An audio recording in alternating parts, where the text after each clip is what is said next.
Welcome back to the Wellness Brief podcast with me, Sarah Nolan, women's fitness, fat loss and nutrition coach. Today, I am joined by Tracey Paxton. Tracey is the founder and clinical director of a National Employee Assistance Psychological Service. She's one of the leading voices in the UK on menopause, mental health and hormonal change at work. She has over 30 years experience, so she is a qualified menopause specialist, an advanced clinical nurse, a GP and exercise referral consultant, and a CBT psychotherapist.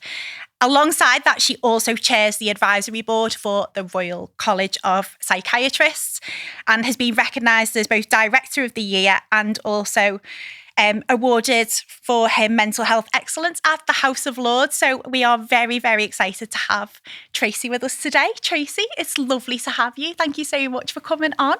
Thanks very much, Sarah. Lovely to be here. Yes, we are going to be talking all things menopause today. We certainly are. And I've wanted to have you on since I made the decision to bring guests into this because it's such a huge, huge issue, isn't it? Oh, massive. It's huge, and definitely the women listening to this podcast, I know it will resonate with them.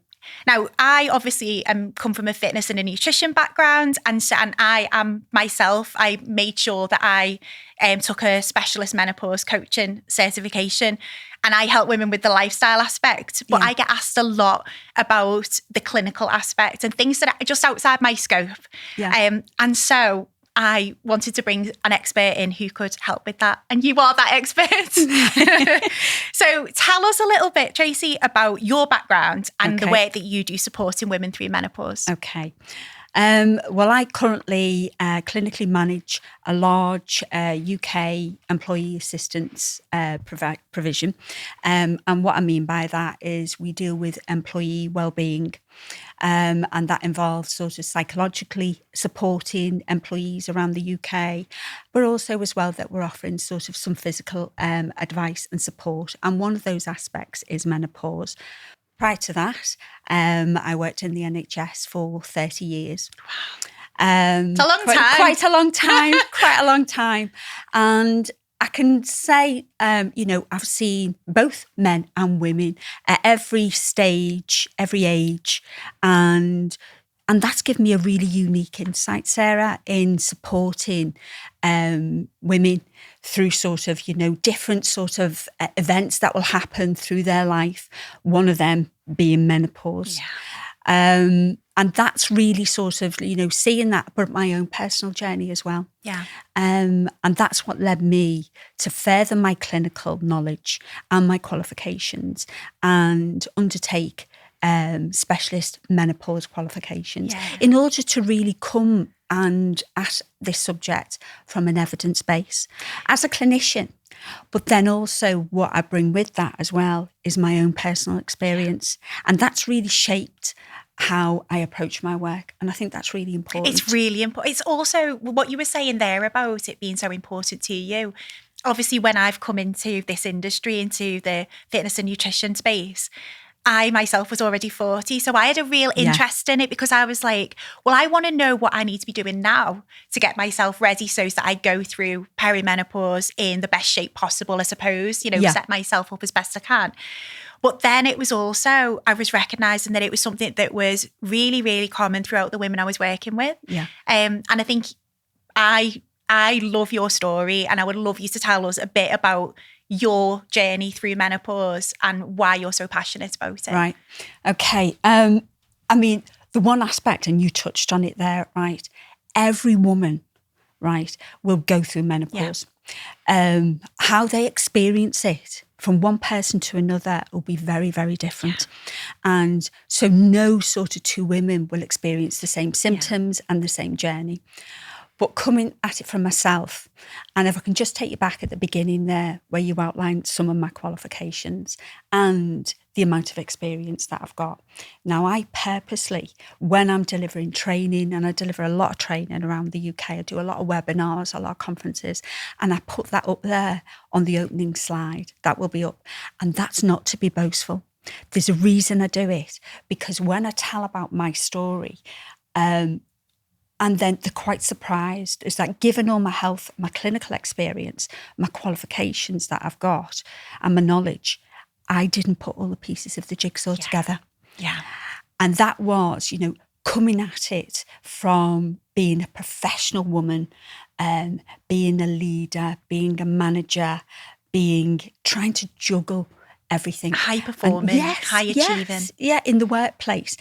One of the aspects that I think that define professional women these days is that degree of control. So where they come, they must be the best at what they do. If you're working some women work in male-dominated environments. Yes, know that one well. 20 years in law. So you have to, always feel as though under pressure to perform at that top level, that optimum level. And for me, that was it. I was that woman thinking, right, I have to have control. I have to have that sort of, be achieving all of the time, be seen to be achieving all of the time, and not then. And so that was in my professional life. I think in my own personal life, I'm a mother, I'm a wife, I'm now a grandmother, as you know. And you're thinking, right, so you're juggling that aspect.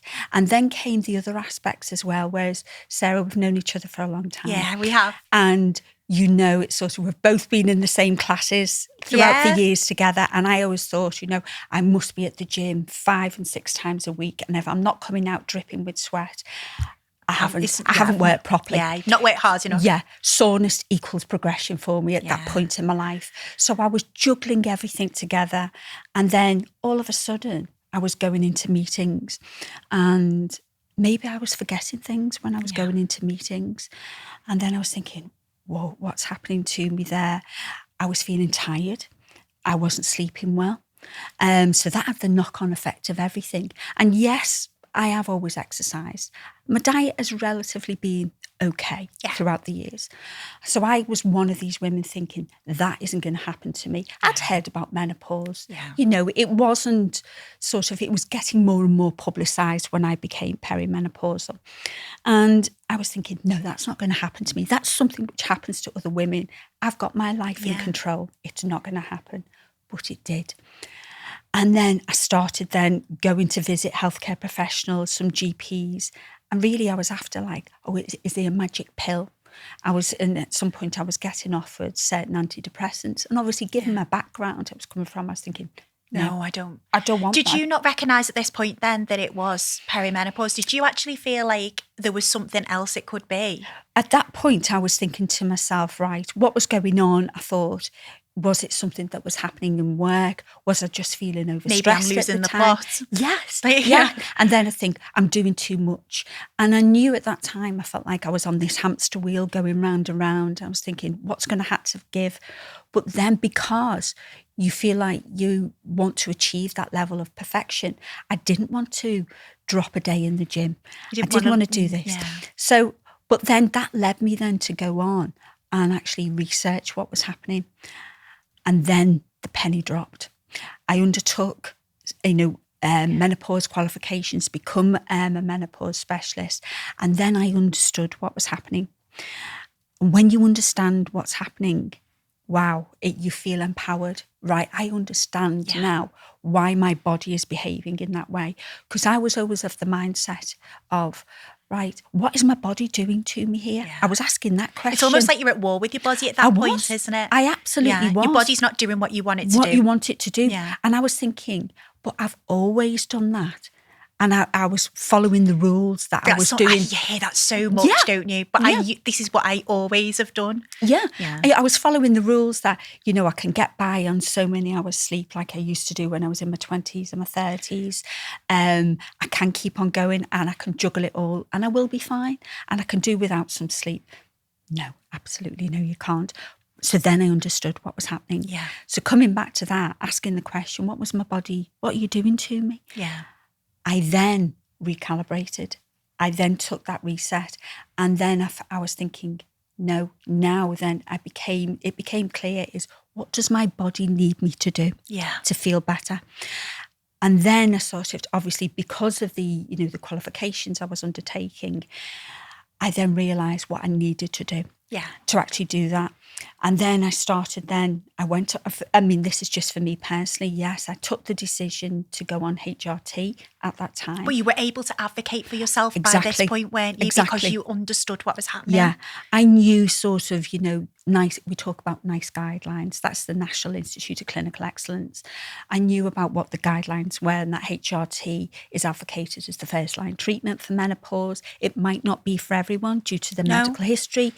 But at that time, I took that decision and I went on HRT, and it did alleviate some of the symptoms. Yeah.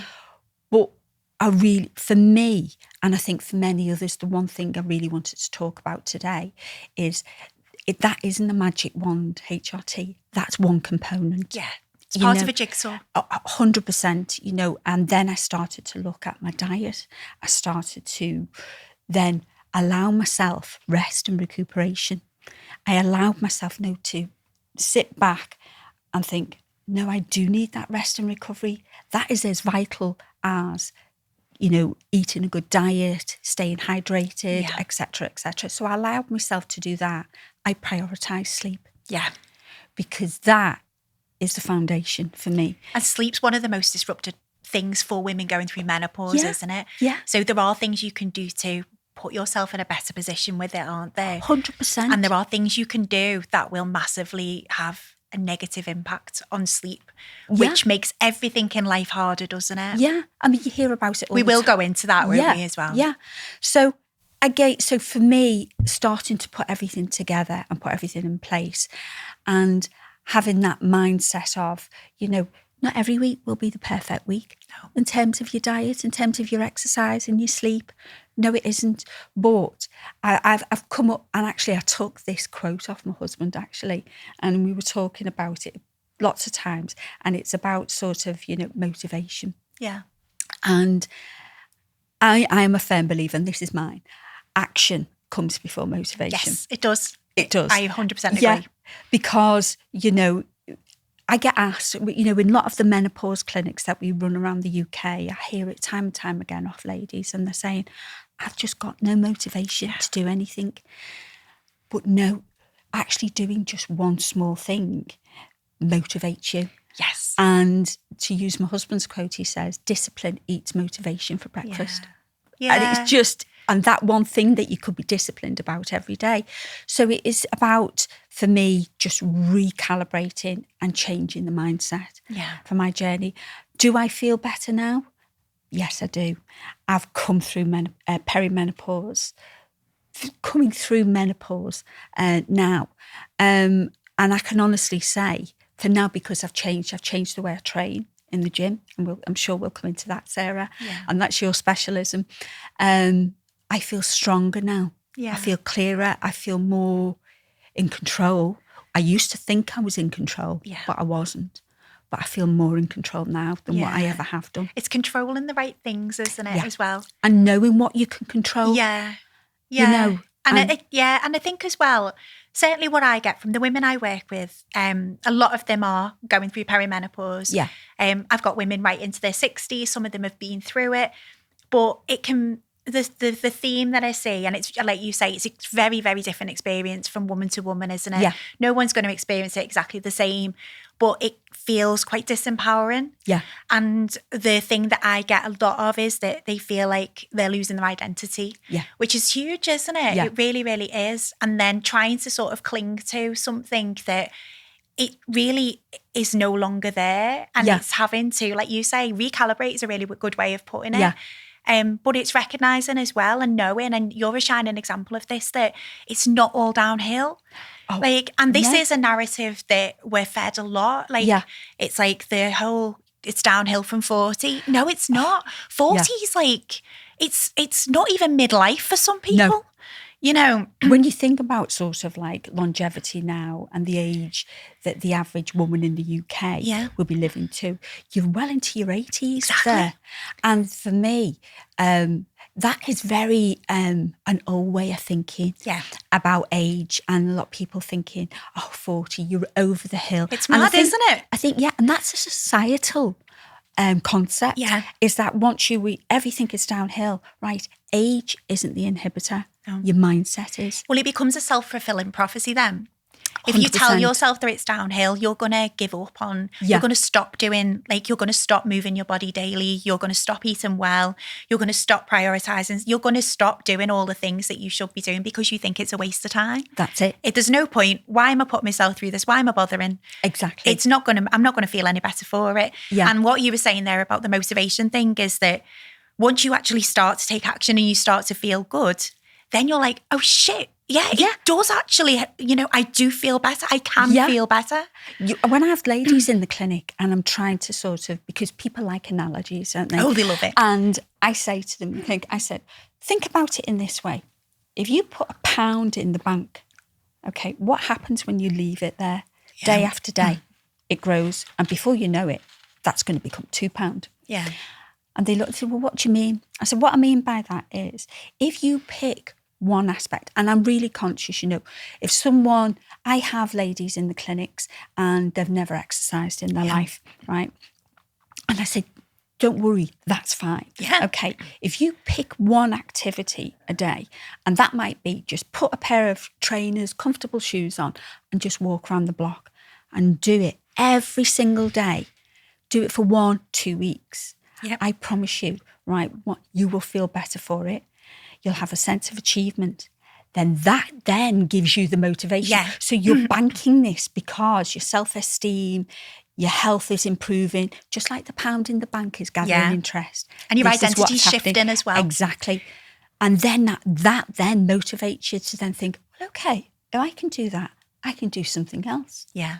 And then it's the small things though, isn't it? It's like building blocks. And I use the snowball effect of, that woman who's, and I've got women who've just started working with me who are in their 60s, have never, really prioritized exercise. Some haven't exercised in years, and they're starting, with their home workouts, whatever it is, or it might be gym workouts. Yeah. And they will undoubtedly report, in such a short period of time, like, oh my God, I wish I'd done this sooner. Yeah. You can get stronger and you can get fitter at any age. Yeah.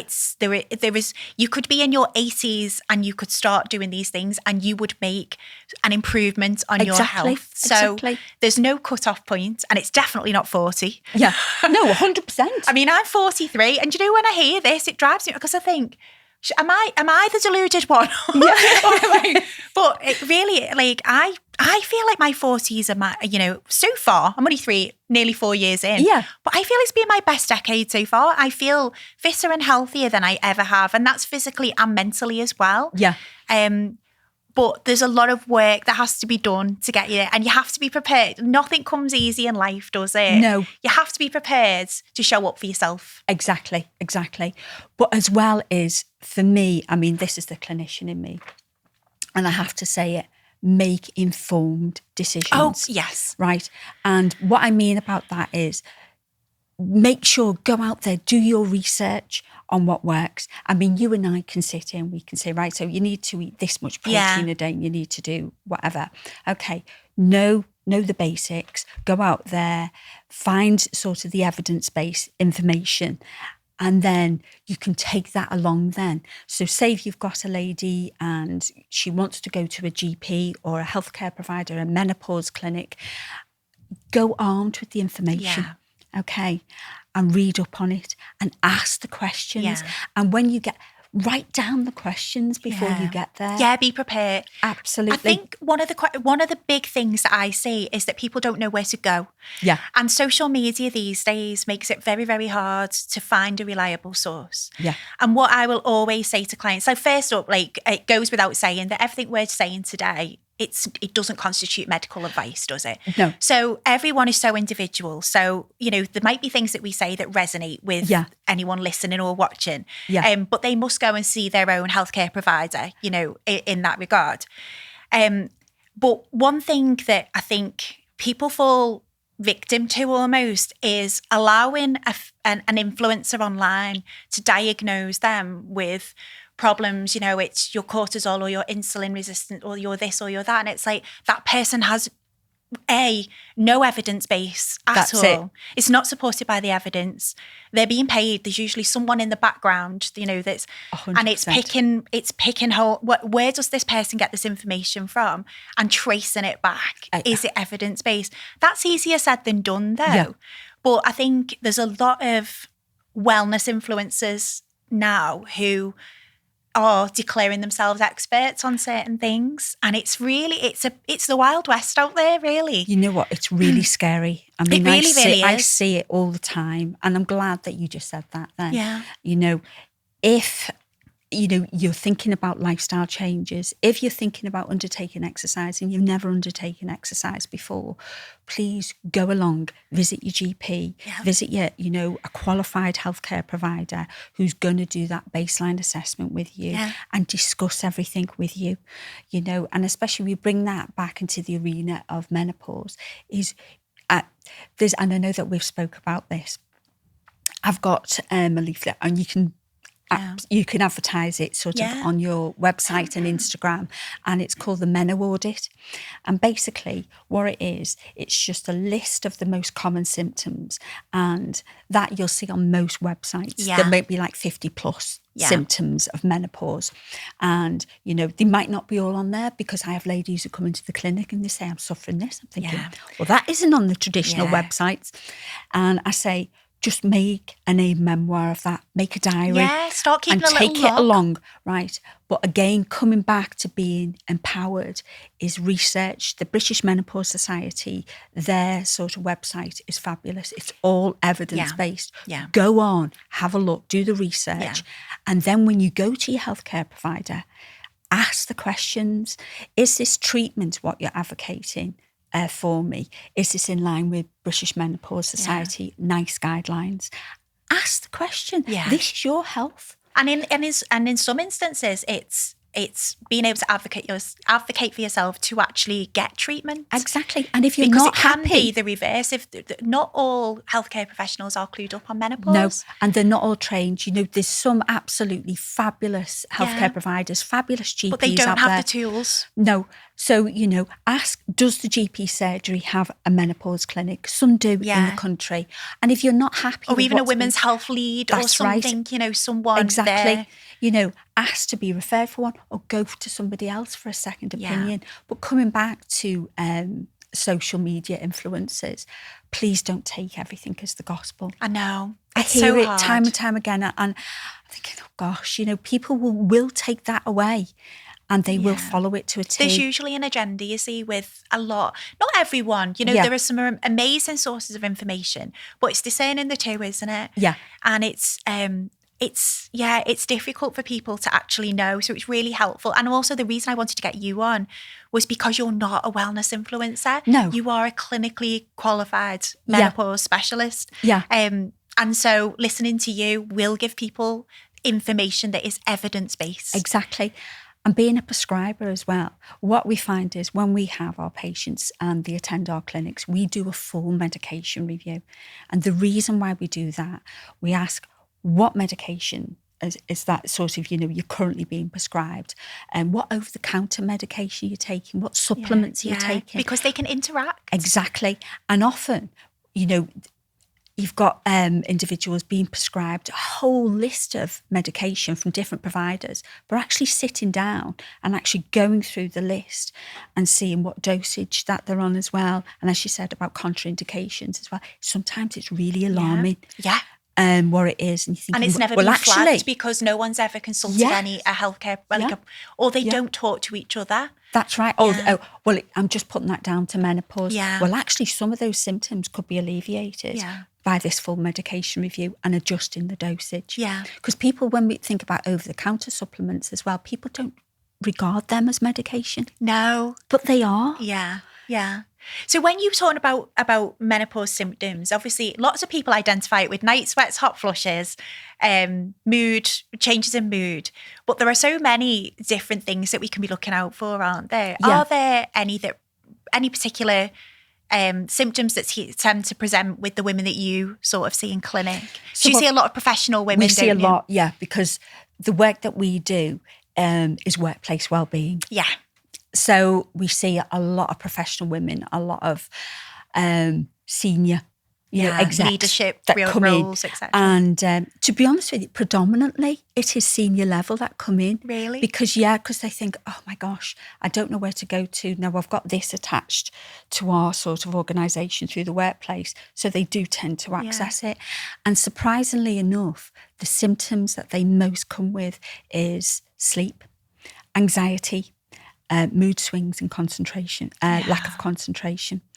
And it's not so much the hot flushes. They come a lot later into perimenopause, don't they? Yeah, absolutely. Usually when you get to that stage, you've been in perimenopause for longer than you think. Yeah, because perimenopause is the stage when your hormones, they fluctuate wildly and actually the most. Yeah. I mean, when you get to menopause, hormones will have lowered, but they tend to stabilise a little bit more. So perimenopause, I call it the perfect storm. Oh, yeah. Right.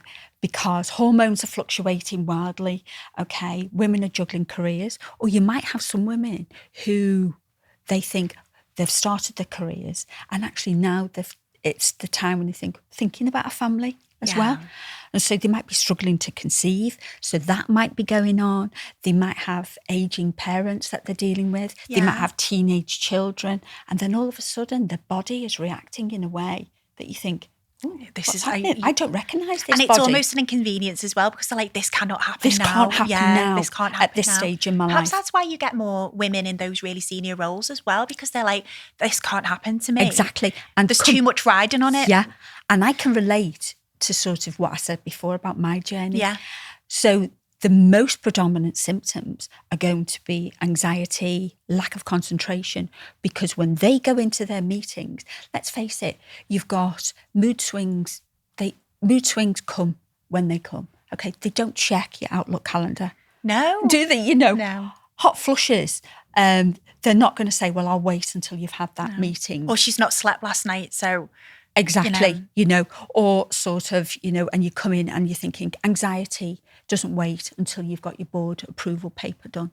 It waits doesn't for no happen one, like doesn't this. It happens when it happens and it feels so inconvenient. Yeah. And that then increases anxiety.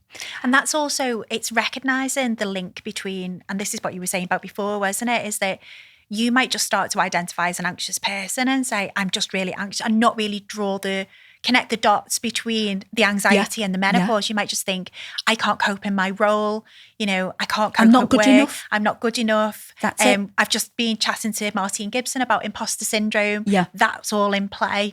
So there's it's recognising that it is that. And it doesn't help when you hear stories of people actually going to a healthcare provider and being offered antidepressants, like you said before. Yeah. And it almost, it then solidifies that belief in themselves that they're broken in some way. Yeah.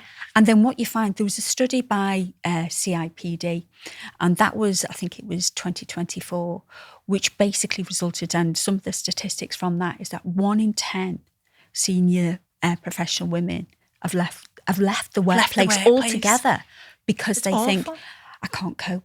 And they don't want to ask, they don't want to talk about it in the workplace because they're scared of being perceived as weak. Yeah. And so basically, something that could have been sorted out with maybe some reasonable adjustments, etc., and getting the right support that they've left. So you think about from a productivity level of an organisation, and, that's low because they've lost all that talent, that expertise has gone with that individual.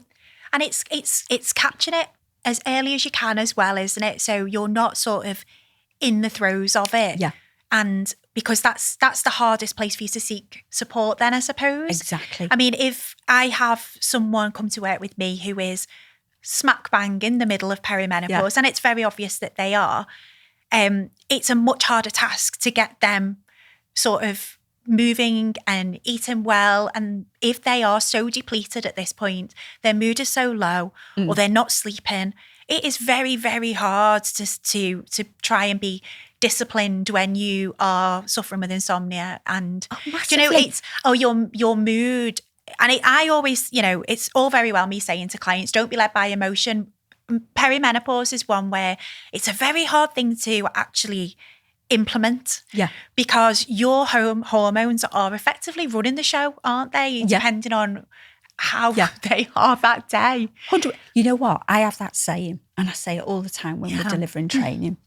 Your mental health and your physical health are inextricably linked. Yeah. Because let's face it, if you've got the flu, okay, and you're feeling physically drained, okay, what's that doing mentally? Yeah. You're not feeling great. This is brilliant. I'm having a great day today. Yeah. You're feeling quite low. Yeah. And conversely as well, you know, if something's happened in your life, so psychologically you're not feeling really good that day, you're going to not feel sort of the impetus to go out and to go to the gym or go for that walk.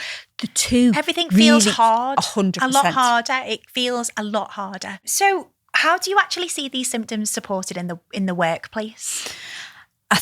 We deal with a large number of organisations because we currently support over 4.5 million employees across the UK. So it's huge. That's huge. And some organisations are absolutely fantastic in what they're doing, and some are really quite pioneering in what they're doing to support menopause in the workplace. Others, I have to say, it's a bit tokenistic. You have to drag them along, kicking and They screaming. may have a menopause policy in place that they've just got off the shelf, copied off somewhere else, but it's not really that meaningful. Yeah. They haven't got a wellbeing strategy that's sort of, being implemented in that meaningful way. But we're getting there. Good. And the momentum is There's definitely... more conversations happening. 100%. Only last week I delivered a 2-hour webinar to a large police force, and they were doing really outstanding work. Brilliant. There's an NHS trust in the country which is absolutely leading the way, pioneering, that we work very closely with, and that's excellent. But I think things will change. So there's been a very recent employment rights bill just been passed. And basically what's that saying is, in spring of this year, and it's voluntary at the moment, is that every organisation which has over 250 employees needs to produce menopause action plans. Right. Now, the actual reporting on that and the content that they're looking for is yet to be revealed. Yeah. But what it will, I think it will include would be like, meaningful policies, meaningful wellbeing and inclusion strategies. With action as well. Exactly, yes. And how is that action going to be measured? As with any action plan, it'll have timescales, but how is that going to be evaluated for its efficacy? I suppose there's a big piece around awareness there, not just in women, but in men as well, because they need to understand this as well. Yeah. From a personal point of view, they'll be supporting their partners through this or whatever that might be. But from a workplace point of view, a big proportion of the workplace are men, aren't they? And they need to know how to approach this as well. Exactly. Because what's key within the workplace is managers, line managers. Yeah. And so that line manager training is absolutely vital, to have from that top-down approach, because who knows the employees best than the line manager? I know. And as a line manager, you come into work, and if you're a good manager, you're going to get to know your staff, and you're going to know when an individual's not functioning at that normal optimum level. You might notice, the individual might be coming into work late, okay, and you're noticing a bit of a pattern there. And rather than going with, big size 11s or what's going on, it's sort of having that sort of meaningful wellbeing conversation to find out if there is anything going on outside of the workplace. Because when we're going on how to have those conversations, and that is and also for the manager as well. 100%. It's a lot that whether you're a man or a woman, it's quite a daunting task. I know even if I had a team now and I was in senior management, how I approach that would be different depending on an individual personality and stuff as well. And it's that fear as well of getting it wrong. I think you must see that a lot from both men and women. Oh, massively. Fear of getting it wrong, and also then the fear of there being something that flows from that from an employment point of view. Exactly. But what I am pleased to say is a lot of the webinars that we deliver, a lot of the training, we get a lot of males attending on menopause as well, because they do want to know what's going on. And you know what? Not for the team that they manage. It might be for their partners as well. Exactly. That's, it's not just exclusively general for that. Awareness. 100%. But a lot of organisations as well, they have menopause champions. Oh, brilliant. So what I'm going to say is I do say this to organisations is, you're not there to diagnose menopause. No. You're not. And women, they don't want to be, asked straight off the question. They don't want to be probed. No, they don't. Well, and certainly not being sort of told, we think you're in menopause. But if they ask for support, the support should be forthcoming. Exactly. And what is important, a lot of organisations have mental health first aiders, they're not there to diagnose, but they're there to sort of signpost onto the relevant organisations who are qualified to support the individual. Yeah. And it's the same here. So it's about, have organisations, do they know where to signpost? Have they got a good EAP? Have they got occupational health clinics? Have they got all that in place? And it's supporting the managers then, isn't it, 100%, as well? And it's normalising it. Yeah. So it's on posters. And another thing for organisations, we are a multicultural society. Yeah. Okay. So is the information, is it relatable? Okay. Is it in different languages? Because one thing that I do find when, and we're talking about menopause, it's different depending on your ethnic background as well. Okay, that's really interesting. So, and that makes actually perfect sense, doesn't it? Absolutely. And but it's recognising. And the norms around how menopause is handled 100%. If for want of a better phrase, will differ, won't they? Massively. There's cultural differences in terminology that's used as well. Yeah. So it's knowing that, for example, in the UK, the average age for menopause is 51. Yeah. For African ladies as well, it's slightly earlier. For South Asian ladies, the average is about 47, and they'll have different ovulatory cycles leading up to menopause. Not that the manager needs to know all that. That's quite a lot earlier, actually, isn't it? Because that is a lot earlier. The average age for perimenopause in the UK is 47, isn't it? Yes, yeah. And I think as well, one thing that we haven't really touched on, but it's just recognising for women that you can go into perimenopause in your 30s. Oh. You can go into, there's premature menopause, isn't there? Yeah. Where there's one in 10,000 women will go into it in their 20s. Yes. I think it's 1 in 100 before the age of 40, isn't it? They'll go into menopause. Yeah. But there are that perimenopause transition can last a few months, a few years, a decade. Exactly. It's a long period of time to be without support if you're not able to advocate for yourself. Exactly. I mean, you touched on it there. I mean, women can go in for a variety of sort of reasons into early menopause. Yeah, medical, surgical. That's it, exactly. Yeah. And there's some autoimmune, diseases that you can have, or conditions rather, that you can go that can trigger that as well. And then you've got premature ovarian insufficiency as well. Yeah. That's under the class. And it's about, women will be going through this. Yeah. It's not a disability. No, this happens in life. So organisations need to recognise, this is happening. Where are we going to signpost the women onto? Yeah. And having that, when I say it needs to be normalised and it meets like standing agenda, it's, these are the services that can help you with these issues as well.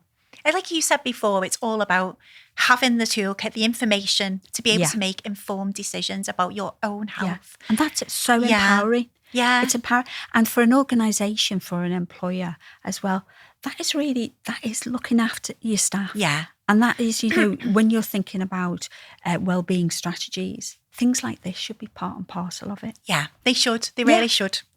One of the things that we've touched on actually is sort of the lifestyle things that we can be doing to sort of support menopause transition and to set yourself up as best you can to try and put yourself in a good position. That doesn't mean that you can bulletproof yourself so that you sail through. Yeah. Absolutely not. And you explained before that you were ticking some of the boxes, weren't you? And still had, your own unique experience. Yeah. But there are things we can do that can help to ease the transition is probably the best way of putting it. Not worsen certain things. Yeah. And they are around nutrition, exercise, sleep, stress management. Yeah. They are sort of the pillars, really, aren't they? In terms 100%. of, and I think we can underestimate the impact that things like nutrition and exercise and getting a good night's sleep, which is easier said than done for some going through menopause. Yeah. But you can really underestimate the impact that you can have. And you underestimate the negative impact that you can also have with certain behaviours and as well. And first thing I would say is I don't demonise any sort of, when it comes to nutrition, I'm not someone who's like, don't do this, don't do that. It's exactly what we were saying then about giving people the tools, giving them the information, and then they are grown women. Of course. So it is for them to then make an informed choice. Now, I might say to them, you know that doing X, Y, and Z may be exacerbating what you're experiencing. They have the information. It's up to them what they do with it. It's not a dictatorship. Exactly. But I think it's just giving people the knowledge, isn't it? Now, around nutrition, what would you say are the main points that we should be sort of thinking about? Right. So we need to understand, as I said before, what's happening to the body. Yeah. So in terms of, as your estrogen levels are declining, okay, and we touched before on early menopause or premature ovarian insufficiency, which can happen obviously a lot earlier. We're looking at sort of maybe before 40, early menopause, anything classed with you're experiencing those symptoms before 45. So what you've got to understand is the effects of declining estrogen on the body. Okay, so you're looking at bone density there. So bone density is massive. So we need to be thinking, right, okay, so what can we do to support our bone density? So we're thinking in terms of nutrition. You're looking at calcium on there. Yes. So that leafy greens, fortified foods, all of that. 100%.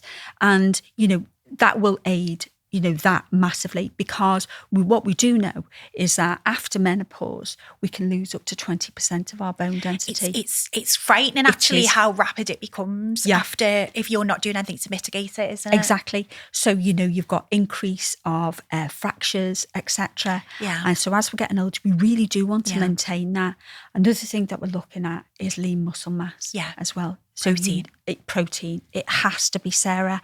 And I think in this day and age now, I mean, we could do, and I know you've done a podcast on this yourself. I do want to go into it on this one as well, though. There's a real sort of increase in GLP-1s, the weight loss injections as well. And that is something, obviously, what we're finding is that people who are on them are losing a lot of the lean muscle mass. The latest, there was a study came out not long ago, and I actually included this in. I'll link it in the show notes. But up to 40% has been found to be lean mass.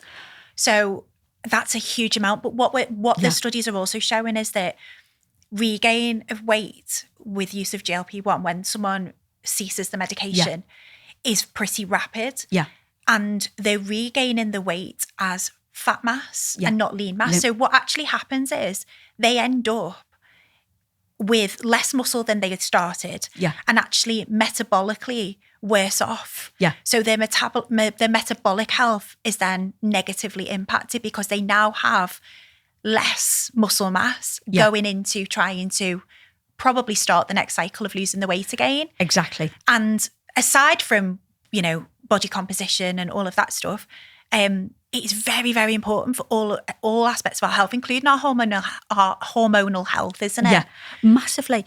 Because you think, I mean, you know what? We've seen in patients the benefits of GLP-1s at where it really has been needed. It's been it's life-saving. It's life-saving for the right people. But it has to be used properly. Under medical supervision. Yeah.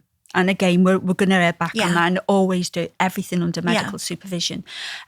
Because, if you've got less lean muscle mass, obviously that is sort of having an impact on your bone density as well. And the more muscle that we have, the better we metabolize the fat.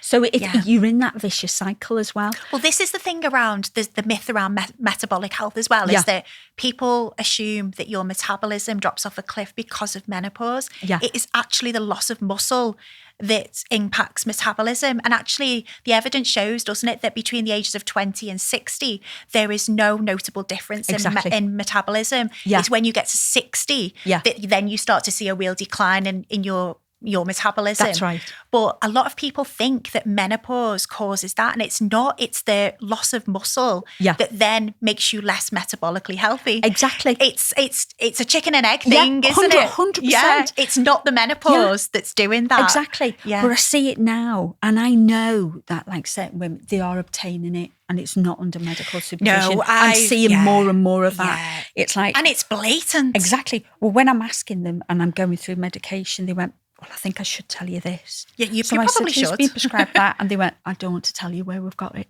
from. Because it's not going to be a credible source. No, it's not. And that person who's given them it then won't know anything about their medical history or 100%. their medication or anything. And just on that as well, is that what I will say is that what really is emerging as well is that we're sort of getting more referrals because of problems with endometrium.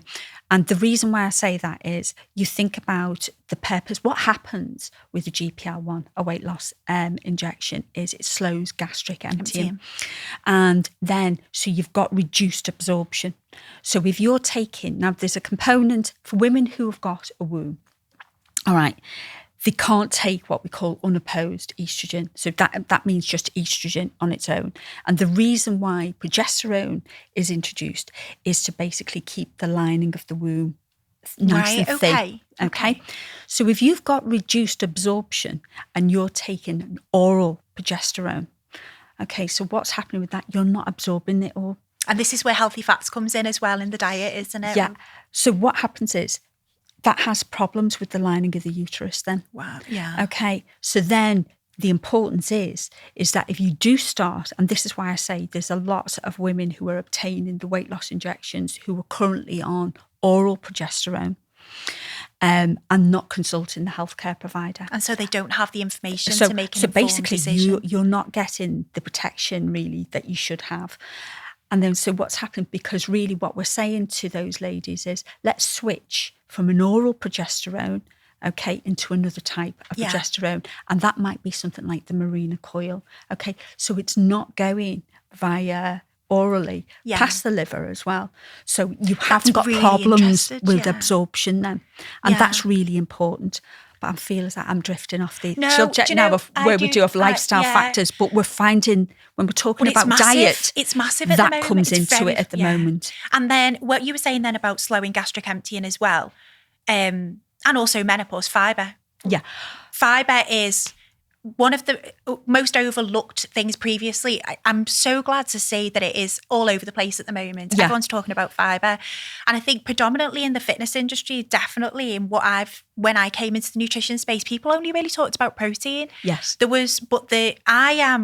I'm constantly talking about fibre with the girls and with my clients and the importance of it for our, gut digestive health, but also the massive role it plays in blood glucose regulation and all of that. And also estrogen regulation happens. So your microbiome within your gut is absolutely paramount. Yeah. Not just for that, but for, for a lot. You hear that saying about your gut health. Yeah. But in terms of regulate, your estrogen regulation, it is so important. So important. Yeah. As is hydration as well. Yeah. Oh, well, yeah. And massively. Well, I mean, without being crude, if you don't have any fibre in your diet and you're not hydrated anyway, you're probably going to get backed up. Yeah. But if you are using a GLP-1 medication and not doing those things, you're going to run into a few problems that aren't going to be very pleasant. Yes. Yeah. Let's just put it that way. We're going to not see if things are going to stop moving. Yeah, absolutely. Absolutely. So when we're saying about lifestyle, your diet, absolutely. Yeah. Do you know what I will say though? Eat real food. Where you can, eat whole foods. And I'm not saying don't eat anything processed because that's not how I eat. Yeah. But your diet should be predominantly, fibre we've just talked about there. Yeah. We should be getting 25 to 30 grams a day. Most people in the UK are not protein deficient. They are fibre deficient. Yeah. And protein can always be improved upon, but I think we're chronically low in fibre. getting plant diversity in supports the gut microbiome that you were talking about then. Exactly. So plant diversity in your, and I think you're meant to aim for 30 plants a week, aren't you? Yeah. Which sounds a lot, but like herbs and not when spices. it's broken down. Herbs and spices count towards it. There's Exactly. all kinds of dark chocolate if it's above, is it above 75% or 70? No, I think it's 75%. Which I was thrilled to see. Yeah. But so fibre and also healthy fats. And I Yes. think this definitely, the age group of women who will be going through perimenopause and menopause now are going to have been from the era that I was in where you didn't touch fat. Fat was bad. Yeah. So I wouldn't have dreamt in my 20s. Well, I probably didn't even know what an avocado was in my 20s, but I wouldn't previously have ate an avocado because it's higher in calories than some foods and it's got fat in. And I associated that with being bad. Now, we were talking about nutrient absorption then. We need healthy fat. For your brain health, everything. So our unsaturated fat is what we're talking about, aren't we? So we're talking about olive oil, talking about avocado, nuts and seeds, things like that, fatty fish, 100%. whatever you can get. Your brain health, as you've just said then, and especially cognitive function is... It's massive. You need it. I mean, now is, and I'm so glad that you said that. You said about whole foods as well. And real the importance food. and fibre, really important. And again, and I'll just touch on fibre because this has come up so many times in my clinics, right? So I've got women and they're saying, so I'm talking about this and I'm talking about fibre. They're saying, I can't have that. So I'm saying, why? And they said, because it bloats me. Right. Yeah. And if I've got an event coming up or I'm going out that night, I won't yeah. eat anything like that because it'll bloat me. So I'm thinking, whoa, you're living by these old rules, which you've heard on social media, like age old ago, and not actually thinking about, again, coming back is, what is my body asking of me? What do I need? Another thing as well about hydration, because I'm really big on that one too, is about as we age, a woman won't hold as much water in her cells. So that's why when you hear women and they're saying, oh, I just can't, I get terrible hangovers now. And you think, okay, why is that happening now? Yeah. When they could go out and there may be a group of 4 of them and they'll be sharing 2-3 bottles of wine and they could do that and they get up the next day. Oh, yeah. I know I could do that when I was younger. I would be able to go out like this and I'd still be as bright as a button the next day. Now, whoa. No. Now, if I'm like having like 3 glasses of wine, not just floored the day after, I'm floored for 3 days after. But what's happening, right? So basically what's happening is, so alcohol is diluted in water in the cells. So if we've got less water in our cells, okay, your alcohol levels are going to stay in the system a lot longer. Given that your liver is also aging, so it's not going to metabolize that as you're much. not metabolizing it as quickly. It's not getting rid of the toxins. So what does that do? That gives you the terrible headache, and the hangover. Your body has to work so hard then to clear it from your body. Then what happens? Your sleep goes. Your sleep goes. Then you want stodge the next day. And then you don't exercise. You make poor nutrition choices. Yeah, you're back in that vicious cycle again. That actually leads really nicely on to sort of from a dietary point of view. We've just talked about what we would include and also whole grains and stuff like that is obviously really important. But there are also things that we need to really limit. Alcohol is, for the reasons you've just already touched on, is one of them. And also what a lot of people don't recognise is that if someone is suffering with night sweats, or hot flushes or whatever it might be, alcohol will exacerbate that. Oh, massively. Alcohol basically does nothing but cause problem, does it? No. And it's often the coping mechanism for a lot of ladies as well. Because they're just like, oh my God, I just need a glass of wine. I just want this. If you've got someone with high levels of anxiety, and especially sort of senior professional women as well, they've had a hard day at work. They just need a glass of wine. I feel like they've earned it as well. Yeah. It's like, I've really worked hard. Just going to go, I can't wait for that glass of wine. Is it 14 units? 14 units 14 units a week is like the maximum, isn't it? Yeah. What I do say to the women that I work with though is don't fall into the trap of being the couple of glasses of wine a night person because your body never gets a night's sleep where it's not clearing toxin. Exactly. So if you're going to drink, and I never say cut it, if you enjoy a glass of wine, have a glass of wine, but keep it to 1 or 2 nights a week. Yeah. And don't do it on a work night when you know you need to be performing at work the next day. So if you know on a Saturday you've got nothing on, you've got a bit of a quiet day, have a drink on the Friday night if that's when you're going to have a drink. You can afford for your sleep to be a little bit disrupted. But if it's almost like if you drink less but over the course of the week, your body's never getting a full night where it's not having to work to clear, and it's just to recover. And it should be rejuvenating, and your cells should be you should be in a restorative sleep. So you're never getting that really deep sleep, are you? No. So, and also caffeine. Oh yeah. Caffeine, unfortunately, spicy foods. Exactly. And it's sort of, and again, that's an individual thing, the spicy foods thing, isn't it? Some women can tolerate it fine. Yeah. I'd say with caffeine is just limit it. Yeah. And again, and I love your approach, really. Sarah, because you're like, let's be realistic. Yeah, if you want a glass of wine, have one. You want a glass of wine, have one. But do it in an informed manner. That's right. Again, it's all down to this, you're doing it with the information. 100%. And, be drinking plenty of water and what have you with that. Caffeine as well. If you're suffering from high levels of anxiety, what will caffeine do? It exacerbates that as well. Sleep problems as well. So I'd always say just limit it to 1 or 2, but have it before midday. Yeah, I was going to say then midday. Definitely. Another one. Not that I always follow my own advice, but don't every now and then. Every now and then I don't, and I go, and then I'm like, wide awake, and I think, why have I done this? Why have I done that? But then when you know what's happened and what's caused it, you think, I think as well, if your sleep is already disrupted because of menopause symptoms, and then you introduce caffeine, you're basically you're really, really putting yourself in a really difficult position. Do you know, this is about, so have it but earlier. Yeah. I mean, the whole thing that we're saying about lifestyle and what have you, it's not, you're never going to be the way you are in your 20s. No. But you're going to be the best version of yourself now. Yeah. So let's try and put the things together to put that in place. Another thing to look out for is sugar. I know. And, for the ladies in my clinics, it's about regulating, your blood sugar levels.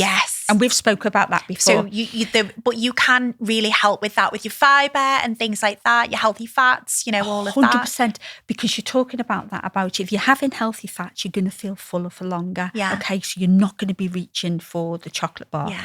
And I come back to that, what I said before is, you know what, we're not going to all have the perfect weeks every week where you're going to have your perfect diet. It doesn't exist. No, it doesn't. And we're all human and we've all got busy lifestyles, etc. But when you consume high amounts of sugar, and you'll feel great with that chocolate bar, that tastes gorgeous, doesn't it? And let's face it, we do love chocolate. But then what happens afterwards? You're going to get that energy slump. Yeah. And so it is about more often, because we become, we're not good at tolerating high levels of sugar as we age anyway, and especially through menopause. So it's about keeping that as constant. And again, not cutting out, but just being mindful of consumption. And one of the things I always say, it's just all about balance. Of course it is. So eating, what tends to work best for a lot of the women I work with, and this is very individual, is spacing your meals out across the day. Yeah. Nice and balanced meals so that you're not relying on snacks. You shouldn't be relying on snacks to get you through the day. Your meals should be big and filling and have, what they need. Good variety in it. Protein. You need some fibre in there, some healthy fats. If you can opt for like your whole grains and stuff like that, again, amazing. But, having carbohydrates, if it's on a balanced plate, it's not going to cause you any issue. They're not the enemy. So you're eating... I think we're talking about is just a balanced plate, isn't it? Yeah. And then if you want to have I have a bit of dark chocolate after my tea, just a couple of squares. But and I find that I find with dark chocolate, you don't get that urge to go back in again. If you see what I mean. Sometimes like a little bit of bitterness to it as well. Yeah. But all of those things like combined, and none of that's extreme. No. It's actually what we're talking about there is actually adding a lot of stuff into our diet. That's probably the starting point for me, and I talk about this a lot, is I will always look at a new client. I will always look at their diet and I'll say, let me see what your average diet looks like. And the first thing I'm actually looking for is what's missing. Yeah. So what do we need to add in? Do we have enough protein and fibre? What does our fat in? And we're not talking about saturated fat. We're talking about our unsaturated fats, aren't we? What does it look like? What do we need to tweak here and there? And often by increasing things like protein and fibre, the other things naturally decrease anyway. Of course they do. Because you know what, there is a saying, and a lot of people, when I say that to patients, and they go, really? No, it's very true. You can eat yourself slimmer. Yeah. If you're eating the right foods, because they're really surprised You'll be more full, on how much you can have on the plate. Yeah. You've seen, I don't know whether you've seen I have these giant salad bowls, and people are like, how are you having so much food within without gaining weight sort of thing? And I'm like, because I'm smart with how I, but my meals are big and filling, so I don't snack. Yeah. And this is because I don't feel hungry in between meals. Now, if I was having like a really small lunch, I know that I'd be rummaging around the cupboards, come mid-afternoon. So it's working out what works for the individual, isn't it? Yeah. This is individual as well, I think, because we all like to eat in a different way, but following those general principles. So like a Mediterranean style diet really is what we're sort of saying, isn't it? Yeah, 100%. And when I was talking before about sort of, we are a multicultural society. Yes. What I'm noticing in clinics is that people from different backgrounds, different cultural backgrounds, report symptoms slightly differently as well. Really? Yeah. So you've got South Asian ladies, they'll report more joint pain and less hot flushes. Yeah. So when you think about, say, the correlation, they're eating more of a plant-based diet. Now, I'm not advocating everyone eat a plant-based diet. But that is associated with better this is coming through. health outcomes. Yeah, absolutely. And plant diversity, I think my clients think I'm absolutely nuts because I'm always going on about plants, but it's really important for us, isn't it? To have that variety. Another colourful plate. Yeah, and it looks nice as well. I always think of it as eating for two. Eating for myself and eating for my gut microbiome. Yeah. We both need feeding. 100%, 100%. I think the other lifestyle factor is exercise. Oh. And you know what? Me and you have both been in the gym, dripping with sweat. Yes. And we've been of that mindset when we were younger. Yeah. Of, no, we have to be running around. We have to be jumping up and down. Yeah. And I think a lot of women, and I see a lot of patients in clinics who have been in the gym, who have been sort of, they've trained throughout the years, and that's the way. And it's changing that mindset. Yeah. That's really difficult as well. Yeah, I think the mindset is around shifting that from, I'm doing this to burn calories, then to, I'm doing this to support my health. Yes. And they're two different mindsets, aren't they? Yeah.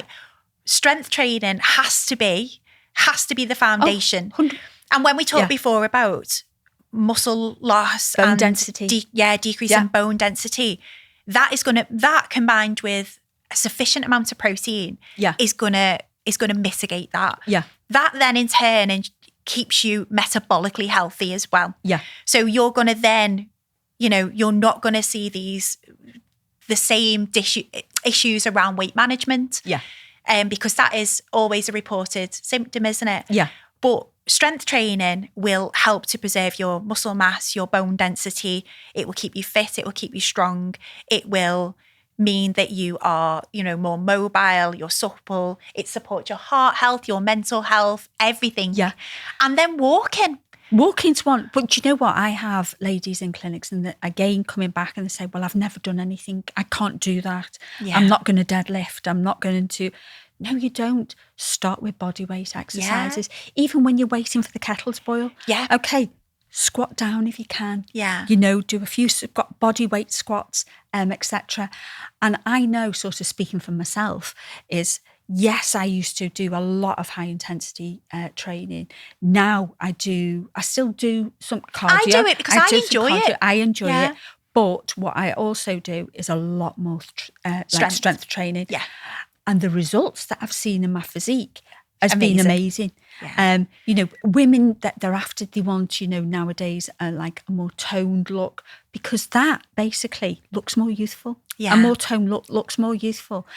You will only achieve that by strength training.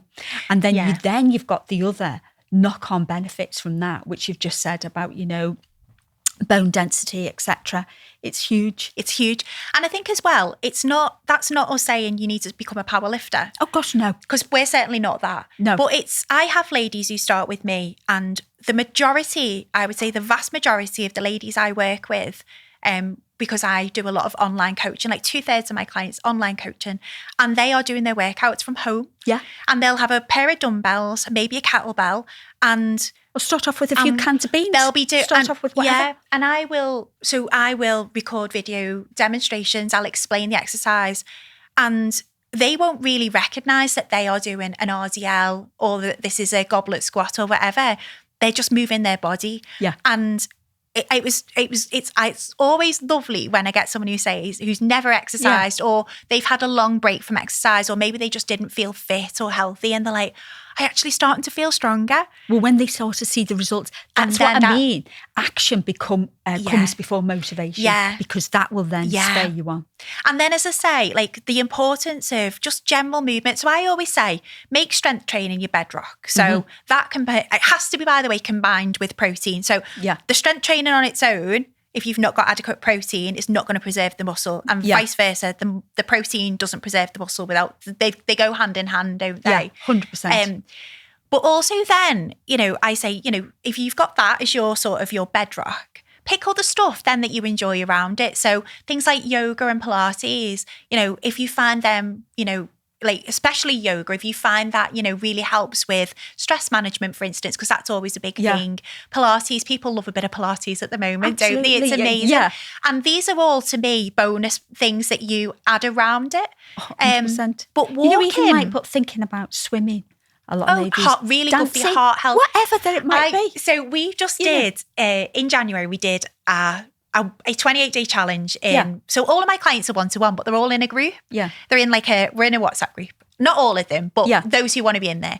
And we did a challenge, and it was to eat 3 high-protein meals a day, 5 fruit and veg, 2 litres of water, and 40 minutes of movement. And I said that could be a workout, it could be a walk. You can dance around the kitchen with Alexa on full blast. I like that. Whatever you want to do, it's movement. Yeah. So that, and the girls loved it because they were all doing their own thing. But you're spurring each other on as well at the same time. I think enjoyment has to come into it. Yeah. I think so. If you enjoy a certain type of exercise, add it in along, but don't ever overlook. If you want to remain metabolically healthy and strong, and you don't want to be a frail old lady, then you have to do these. You know what? You have to strength train. Right. Remember, and this is one of my sayings, right? It didn't come from from evidence-based book. I always say, your body is designed to move. Yes. Motion is the lotion. Yeah. Remember that I say that to all of my patients like this. Move. Yeah. You need to move daily. Yeah. Yeah. So moving on so we've talked about sort of lifestyle and stuff. Something I get asked about a lot, and it's way outside of my scope, is HRT. Right. So what does the evidence say? About HRT? About HRT. What does it help with, and what considerations are there? Because it has had a bad rap, hasn't it, over the years? Yes. Yeah. And I'm interested to know what the evidence actually says. Right. So all that controversy, all that sort of bad publicity, that come from studies years ago.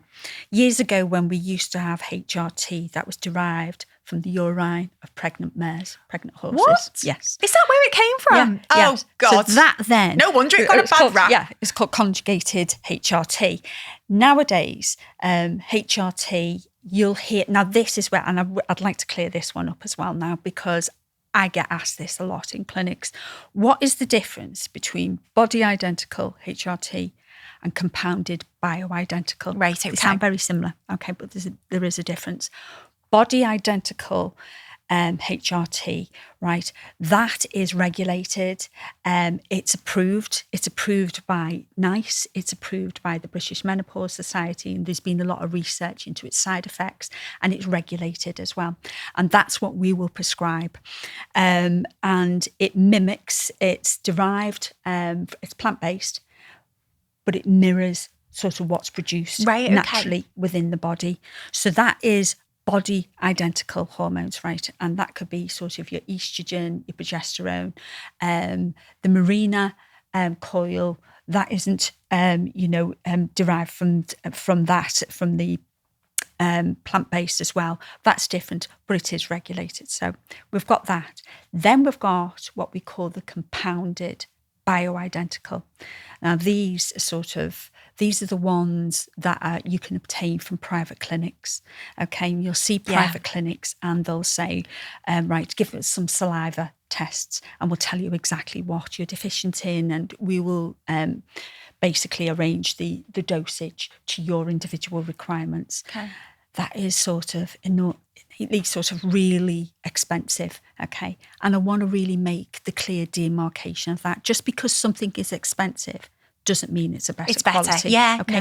No. They aren't regulated, right? Okay, but the body identical HRT is, and that's what's prescribed by healthcare providers. And what does that help with?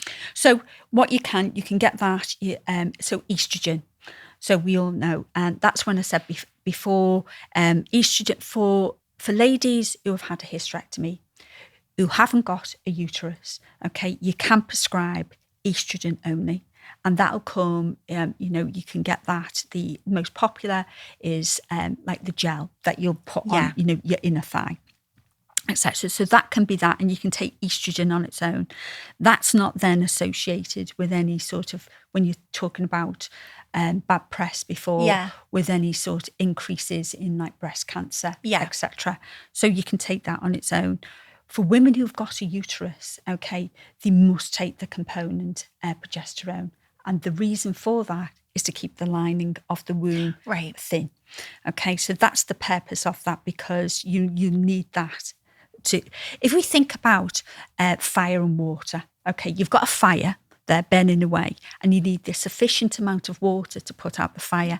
It's really the same. It's a balancing act between the two. Okay, and that can come. So you can have them, and that can come in two forms. You can have continuous HRT, where you've got, for example, you're taking the estrogen via sort of a gel, and you may have the Mirena coil, or you may be taking an oral progesterone as well. So you've got that, and you take that continually every day, and the individual, she won't have a bleed within that.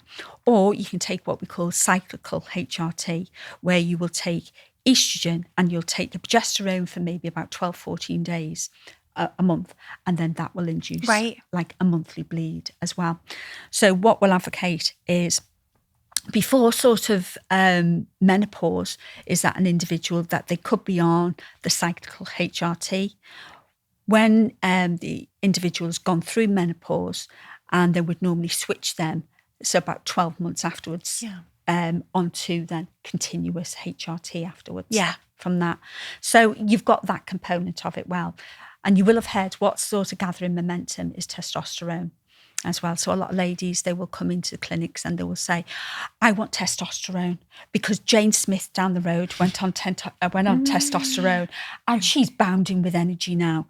Okay, well, let's put in. So it's widely known in some circles, that's a third component of HRT. What I want to say is, yes, women have testosterone. But our levels are much lower, aren't they? Yeah, they are lower. And basically sort of, the prescribing guidelines is that we wouldn't routinely offer a woman testosterone until she's been, what we say, sufficiently estrogenized. So try that HRT, first. Right, for about 6 months and then come back. Now, normally we'd only prescribe testosterone for like low libido. As well. So it's a low sex drive with that. And not just because a woman she says, I've got no energy levels. First of all, we'll be going back. We'll look at all the other lifestyle factors that we've spoken about before as well. And look about, do we need to tweak the dosage what else can we of do? The HRT first? If we do decide that it is applicable for the individual to go on testosterone, we'll do the baseline androgen levels, and then we'll revisit that about 6 to 12 weeks. But it's always important, as starting with any HRT regime, is to go back and get reassessed. And we'd normally have the individual back after about 3 months, and then annually thereafter. I get asked, is there any upper age limit for it? Right, I could go into HRT, and I think sort of we may go into this at a later date fully on its own. I'll go into really in-depth we could do a whole separate HRT. episode on that, couldn't we? Absolutely. There's no arbitrary age limit for HRT as long as the individual is assessed in terms of sort of, their physical health, etc. And it's applicable for the individual. But again, can I just say that it's on every individual is different. And again, as well, like that individual just having the tools and the information to be able to make a decision as to whether or not they want to. 100%. And also, one of the questions actually we've been asked is whether HRT would help with mood regulation. Oh, absolutely. Yes, absolutely. it would. Right, you've got estrogen receptors all around the body, including the brain as well. Okay, so it does. And what we said before, it does help with mood lift. Why does it help with mood lift? Well, when you think about... It's the loss of estrogen that's causing the issues, isn't it? Yeah, but then the knock-on effect as well is sort of, if you're feeling better physically, you're going to more be inclined to eat better. You're going to be inclined to go to exercise more, etc. And when so your mood will inevitably and your sleep lift. will as well. So HRT will help with the night sweats and things like that, and improve the quality of sleep. But we do know research does suggest that actually sort of improving sort of your hormone levels does have an impact on brain activity as well. Yeah. And then one thing I have to have a shout out, which never really gets mentioned a lot, especially sort of in podcasts, is vaginal estrogen. Yes. Okay, and I really do want this because I'm a big advocate of this. As I said before, we've got estrogen receptors all around our body, but they're most concentrated within the vagina. And what we are seeing a lot of is a lot of ladies who are saying, they're suffering with dryness, pain, urinary infections as well. They might already be on HRT and thinking, I can't go on vaginal estrogen, which can be, in a cream, pessary Is that in addition to HRT, is it? Yeah. So when we talk about HRT, that could be transdermal, it could be oral as well. We refer that as systemic HRT. With vaginal HRT, it's a bit different because it's localised. So you can take it in addition to taking your normal HRT regime. Right, okay. Because what happens is, as your estrogen levels decline, sort of the lining of the vagina thins, so it becomes more irritable as well. So basically, you might get dryness there. Yeah. I've got ladies and I have to say this, whose relationships are broken down. Yeah. Because really they don't want to be intimate. No, it's of no interest, is it? When you've... But they don't feel so they can talk to the partner about it. Yeah. And it's really sad. We're talking about professional women leaving, leaving jobs, leaving relationships. But relationship issues are happening, as a result of it. And their partner probably not being equipped to deal with what's going on, and not recognising it themselves. So coming back to males being informed, or partners being informed. Because they could interpret that as being a lack of desire for them. And this isn't about a lack of desire. No. It's just about the physical. It's a physiological thing, isn't it? It's 100%. That's so interesting. Yeah. So in terms of what would a woman do if she wanted to explore her options? Okay. What would be where would you signpost someone to go? So again, go back to your healthcare provider. And I use that term healthcare provider because that could be your GP. Yeah. It could be the menopause clinic. You mentioned women's clinics before. Is to go along, do your research first. Right? Use a thing like... Make sure they're qualified to give the advice. Exactly. But keep a diary of symptoms. Yeah. The frequency, when they're happening, how long, when did they begin? What age did they begin? Because I said before about if any, what you think are menopausal symptoms happening before the age of 45, please go along and have a discussion. Yeah. Okay. So go along, discuss it and ask the questions. What's applicable for me? Can you take into account all the medication that I'm on?